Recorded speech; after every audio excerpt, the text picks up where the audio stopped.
A 32-year-old prince ordered the murder of a journalist in broad daylight, and the world did nothing. 3 years later, he's more powerful than ever, controls the world's oil supply, and Western leaders line up to shake his hand. But the secret of how he became untouchable involves a plan so audacious, it's reshaping the entire Middle East. Welcome to Power Secrets, where we expose the most shocking rises to absolute power.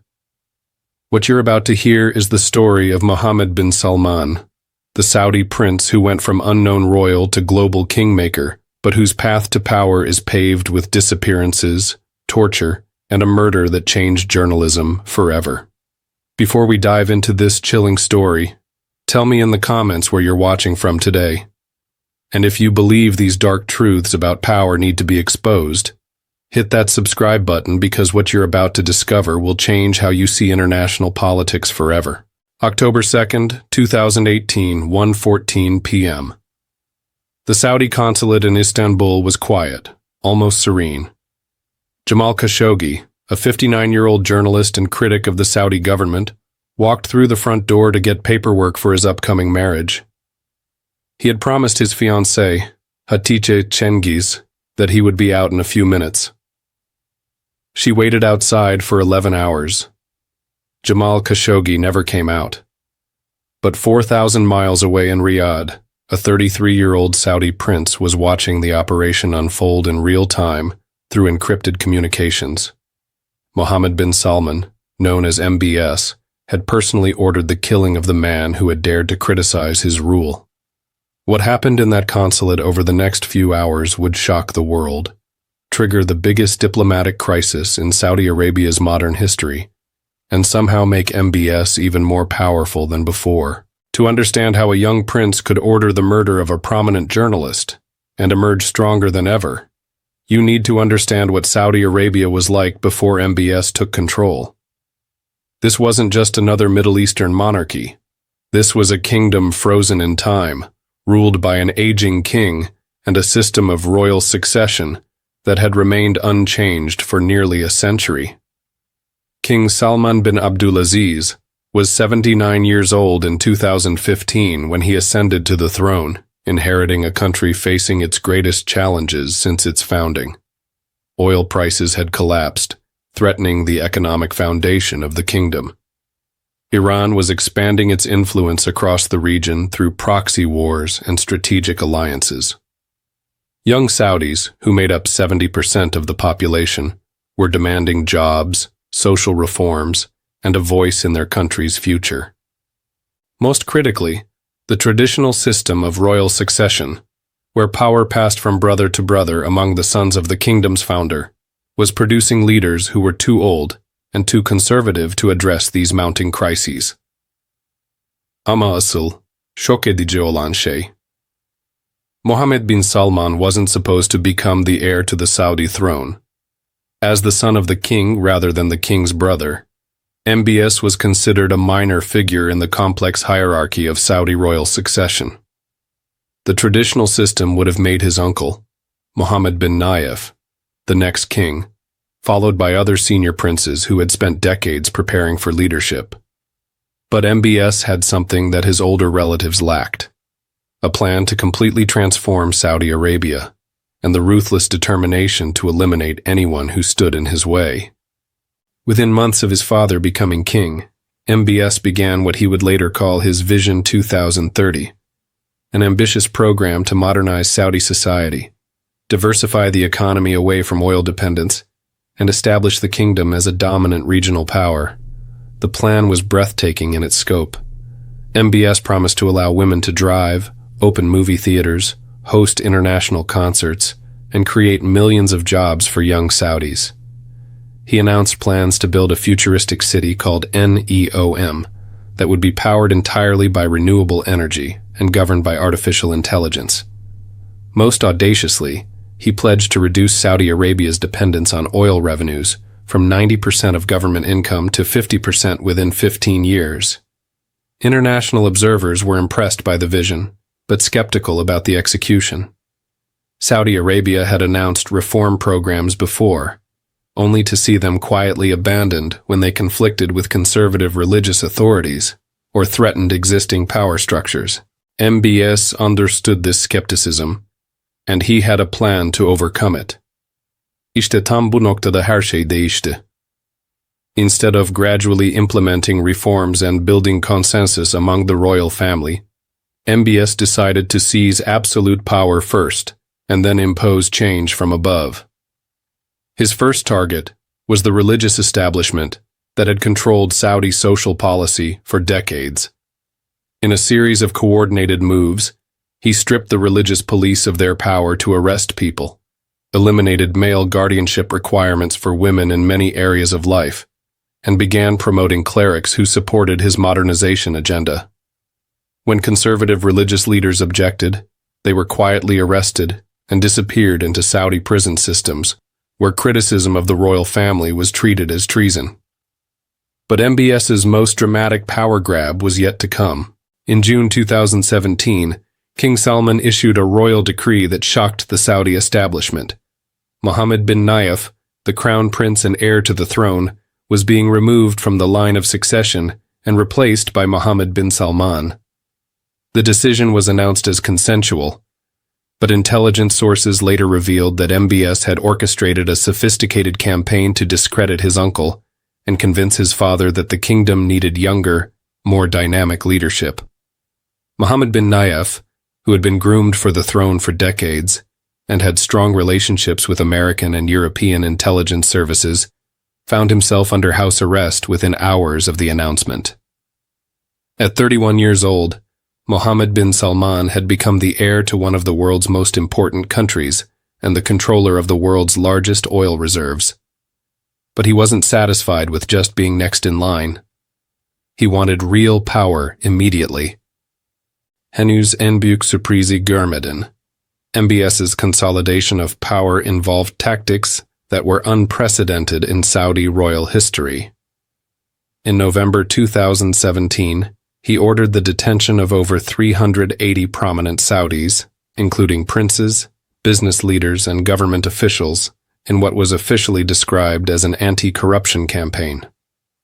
The detainees were held in luxury suites at the Ritz-Carlton Hotel in Riyadh, but they were not free to leave. The message was clear.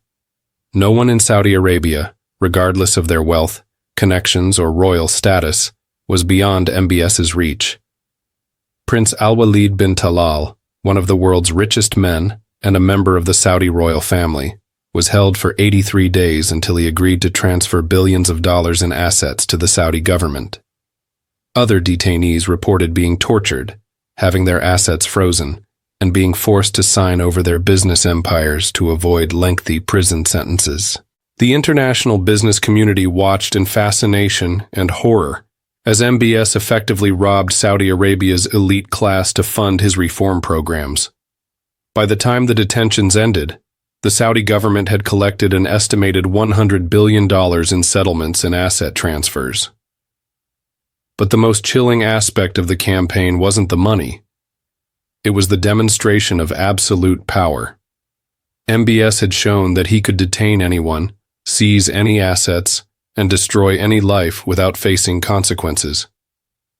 Saudi society, which had operated for decades on complex networks of tribal loyalty and family connections, suddenly discovered that only one relationship mattered: your connection to Mohammed bin Salman. And that's when Jamal Khashoggi made his fatal mistake. Khashoggi had been a prominent Saudi journalist and government advisor for decades, but he had become increasingly critical of MBS's authoritarian methods and reckless foreign policy adventures. From his self-imposed exile in Washington, D.C., he wrote columns for the Washington Post questioning the prince's detention of activists, the war in Yemen, and the suppression of dissent within Saudi Arabia. Most dangerously, Khashoggi had inside knowledge of how the Saudi system actually worked, and he was using that knowledge to expose the gap between MBS's reform rhetoric and his authoritarian reality. In his final column, published posthumously, Khashoggi wrote, "The Arab world was ripe with hope during the spring of 2011. What happened to the Arab Spring? The simple answer is that Arab governments led by Saudi Arabia crushed it. For MBS, who had built his international reputation on being a reformer and modernizer, Khashoggi's criticisms posed an existential threat. Dur bir dakika, bu detayı kaçırma. The murder of Jamal Khashoggi wasn't a spontaneous act of anger. It was a carefully planned operation that revealed the true extent of MBS's power and ruthlessness. According to intelligence intercepts later revealed by the CIA, MBS personally approved the operation and was briefed on its progress as it unfolded. The team sent to Istanbul included members of his personal security detail, a forensic expert with a bone saw, and a body double, who was instructed to wear Khashoggi's clothes and leave the consulate to create the illusion that the journalist had departed safely. The operation was planned with the assumption that Khashoggi's body would never be found, and that the Saudi government could maintain plausible deniability about his fate. If questioned, they would simply claim that he had left the consulate and disappeared somewhere in Istanbul. But Turkish intelligence had been monitoring the Saudi consulate for months, suspecting that it was being used for operations against Saudi dissidents living in Turkey. They had installed listening devices that captured audio recordings of Khashoggi's torture and murder. The recordings, portions of which were later shared with international intelligence agencies, revealed the horrific details of what happened in that consulate.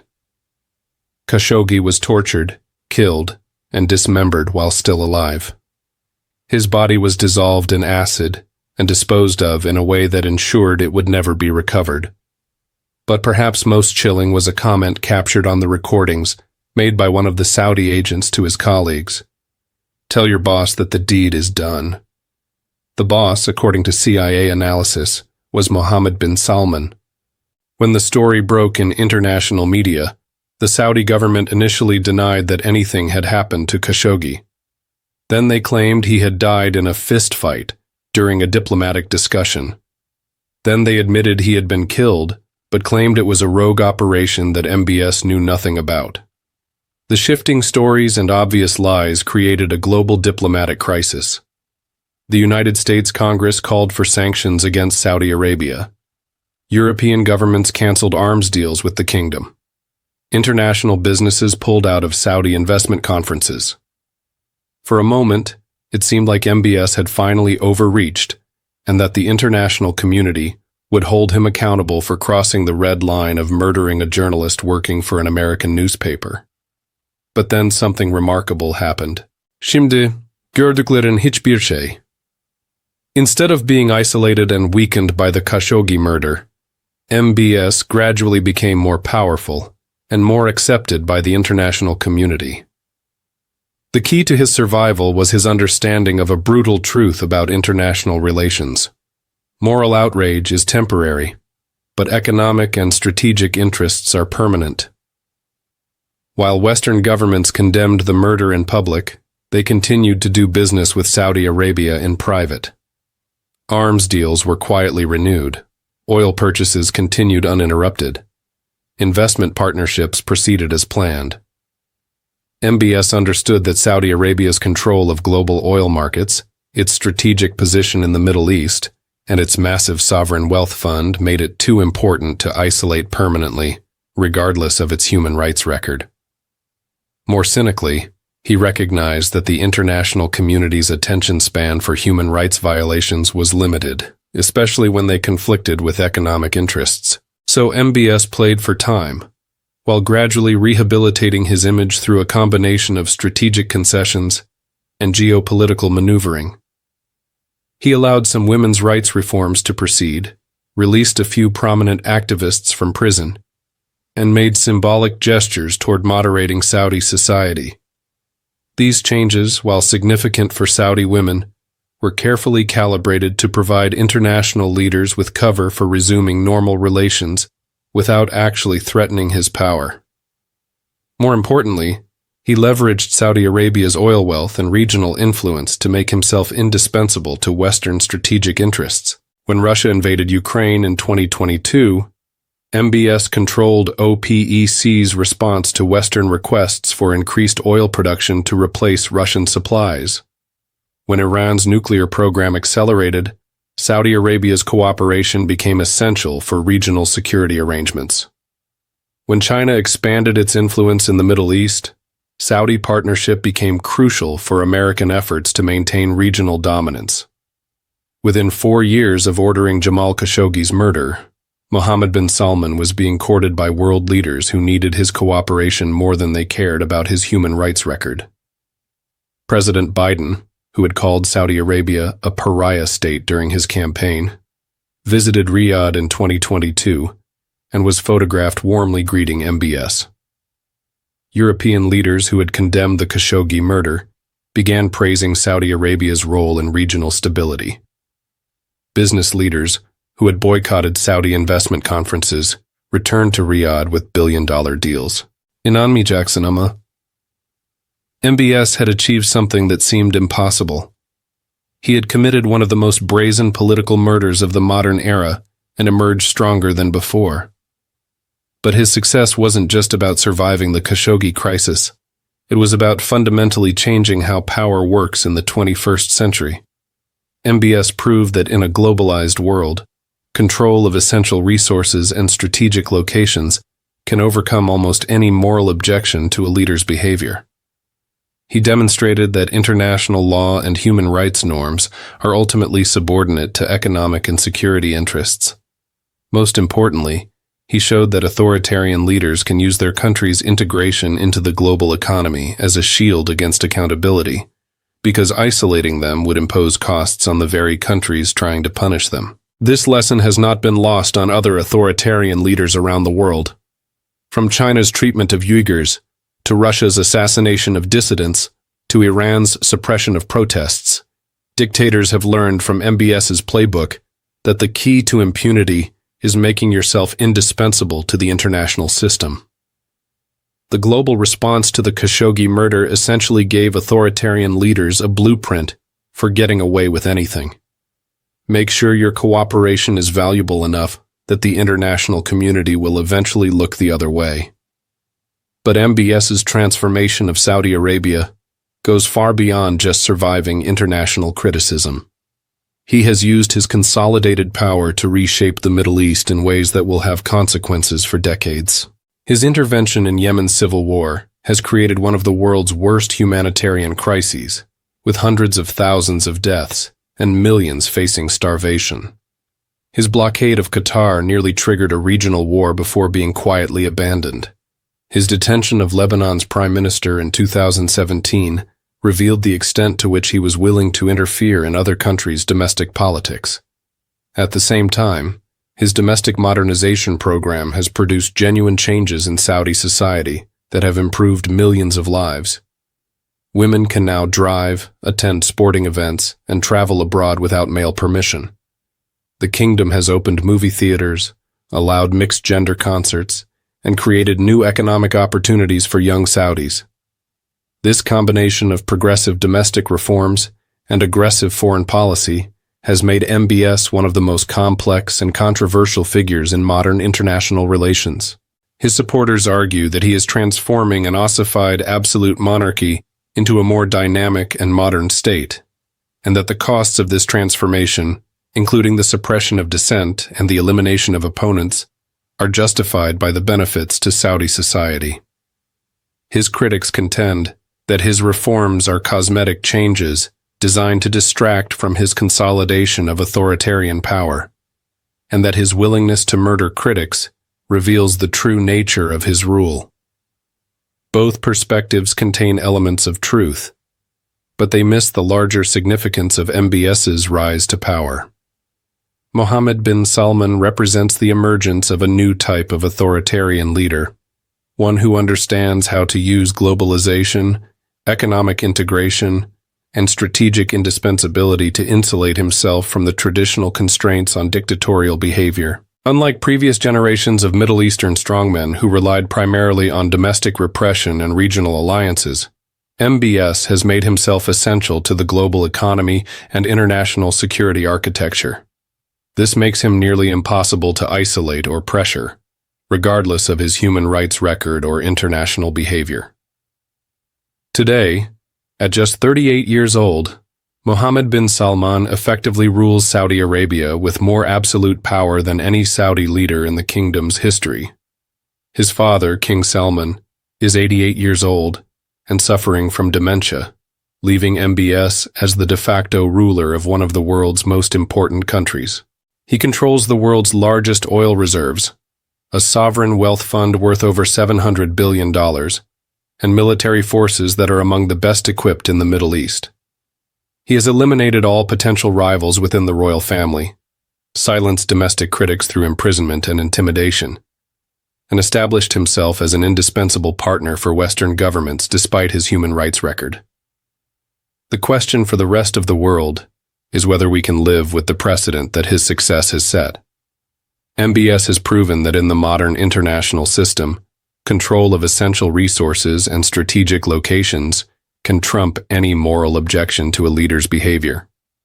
He has shown that the murder of journalists, the detention of activists, and the suppression of dissent are acceptable costs of doing business if the perpetrator is valuable enough to the global economy. Most troublingly, he has demonstrated that the international community's commitment to human rights and democratic values is ultimately subordinate to economic and security interests. The world's response to the Khashoggi murder will be remembered as the moment when the international community chose stability and oil supplies over accountability and justice. So what do you think about MBS's transformation from unknown prince to untouchable ruler?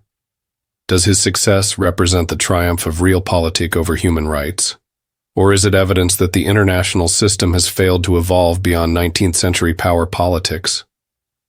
More importantly, what does his story tell us about the price of global economic integration? Are we willing to accept that dictators who control essential resources will always be beyond accountability?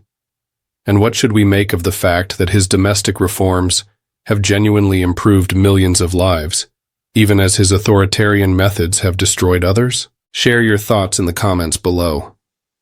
Tell us whether you think MBS is a necessary evil in a complex region, or a dangerous precedent for how authoritarians can escape justice in the modern world. And if stories like this disturb you, if you believe that understanding how dictators manipulate the international system is crucial for protecting human rights and democratic values, hit that subscribe button and join our community here at Power Secrets. Because we believe that the most important political stories are the ones that reveal how power really works in the modern world, even when that reality is uncomfortable and morally complex. Thank you for watching, and we'll see you in the next one. Until then, remember, in the global economy, being indispensable is the ultimate insurance policy against accountability.